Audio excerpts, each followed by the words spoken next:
ഈ കഴിഞ്ഞ ഞായറാഴ്ച ഞങ്ങൾ വീട്ടിൽ നിന്ന് ഇറങ്ങിയത് അബുദാബിയിലുള്ള സാദിയ തായ്ലൻഡിലെ ലോവർ മ്യൂസിയത്തിലോട്ടും പിന്നെ ബീച്ചിലോട്ടും കൂടെ പോകാമെന്ന് വിചാരിച്ചിട്ടായിരുന്നു. പക്ഷേ ഞങ്ങൾക്ക് മ്യൂസിയത്തിൽ മാത്രമേ പോകാൻ പറ്റുള്ളൂ കേട്ടോ, കാരണം മ്യൂസിയം അത്ര വലുതായിരുന്നു. ഈ കാണുന്നതാണ് മ്യൂസിയം. പക്ഷേ ഞങ്ങൾക്ക് അവിടെ പാർക്ക് ചെയ്യാൻ പറ്റിയില്ല. അവിടുന്ന് കുറച്ച് ദൂരം വണ്ടി ഓടിച്ച് വന്നപ്പോൾ കണ്ടൊരു ബിൽഡിംഗ് ആണ് ഇത്. ഇവിടുത്തെ ഒരു ആർക്കിടെക്ചർ കണ്ടാൽ നമ്മൾ വായും പൊളിച്ച് നിന്ന് പോകും കേട്ടോ. അങ്ങനെ ഞങ്ങൾ വണ്ടി പാർക്ക് ചെയ്തിട്ട് ബസ്സിലായിരുന്നു മ്യൂസിയത്തിലോട്ട് വന്നത്. ഇന്റർനാഷണൽ മ്യൂസിയം ഡേ ആണെന്ന് തോന്നുന്നു. അത് പ്രമാണിച്ചിട്ട് ഇവിടെ ടിക്കറ്റും ഈ ബസ് സർവീസ് എല്ലാം ഫ്രീ ആയിരുന്നു കേട്ടോ. അവിടെ കുറച്ച് നേരം നിന്നിട്ട് ഞങ്ങൾ പിന്നെ അകത്തോട്ട് കയറി. അപ്പോൾ നമ്മുടെ പിക്കാസോടെ കുറച്ച് പടമൊക്കെ അവിടെ ഇരിപ്പുണ്ടായിരുന്നു.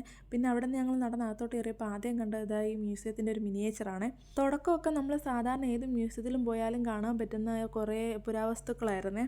പ്രത്യേകത എന്താണെന്ന് വെച്ചാൽ നമുക്ക് ഇവിടെ ഈ മ്യൂസിയത്തിൽ വന്നു കഴിഞ്ഞാൽ ഒരു രാജ്യത്തിൻ്റെ അല്ല പല രാജ്യത്തിൻ്റെ കൾച്ചർ നമുക്ക് കാണാൻ പറ്റുമെന്നുള്ളതാണ്. Egypt, Iran, India, China, Japan തുടങ്ങി പല പല രാജ്യങ്ങളുടെ കൾച്ചർ നമുക്ക് ഇവിടെ വന്നാൽ കാണാൻ കഴിയും. പക്ഷെ നടന്നകത്തോട്ട് കയറി കഴിഞ്ഞപ്പോൾ പിന്നെ കണ്ട കുറേ സാധനങ്ങൾക്കാണ് എനിക്ക് കൗതുകം തോന്നിയത്. ഈ സയാമി ചിരട്ടകളൊക്കെ പണ്ട് ഉണ്ടായിരുന്നതാണോ?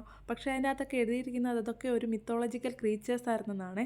ഈ കാണുന്ന പുള്ളിക്കാരനാണ് ഗോഡ് ഓഫ് അണ്ടർവേൾഡ്. എനിക്ക് ഏറ്റവും രസമായിട്ട് തോന്നിയത് നമ്മുടെ മമ്മിയുടെ ബാൻഡേജ് അവിടെ ഉണ്ടായിരുന്നു കേട്ടോ. മമ്മിയുടെ ബാൻഡേജ് കണ്ടപ്പോഴത്തേക്ക് ഞാൻ ഒരിക്കലും പ്രതീക്ഷിച്ചില്ല ഇത് നേരിട്ട് കാണാൻ പറ്റുമെന്ന്. അതിൻ്റെ അകത്ത് കുറേ എഴുത്തും കാര്യങ്ങളൊക്കെ ഉണ്ടായിരുന്നു. അതും കഴിഞ്ഞ് അവിടെ നിന്ന് വന്നപ്പോഴത്തേക്ക് ഏതോ മമ്മി രാജകുമാരിയുടെ മമ്മി ബോക്സും അവിടെ ഉണ്ടായിരുന്നത്. നമ്മുടെ മമ്മി സിനിമയ്ക്കകത്തുള്ള ചെല്ലി പുള്ളിക്കാരുടെ തലയിൽ പ്രിന്റ് ചെയ്ത് വെച്ചിരിക്കുന്നത് ഞാൻ ശ്രദ്ധിച്ചേട്ടോ. പിന്നെ കണ്ടത് മനുഷ്യന്റെ ഇന്റേണൽ ഓർഗൻ സൂക്ഷിച്ചു വെച്ചിരുന്ന ജാറാണ്. എന്തായാലും ഈ മ്യൂസിയത്തിലെ കാഴ്ചകൾ എനിക്ക് ഒരു വീഡിയോ കൊണ്ട് തീർക്കാൻ പറ്റത്തില്ല കേട്ടോ. ബാക്കി വിശേഷം ഞാൻ അടുത്ത വീഡിയോയിൽ പറയാം. അപ്പോൾ ശരി, പിന്നെ കാണാം.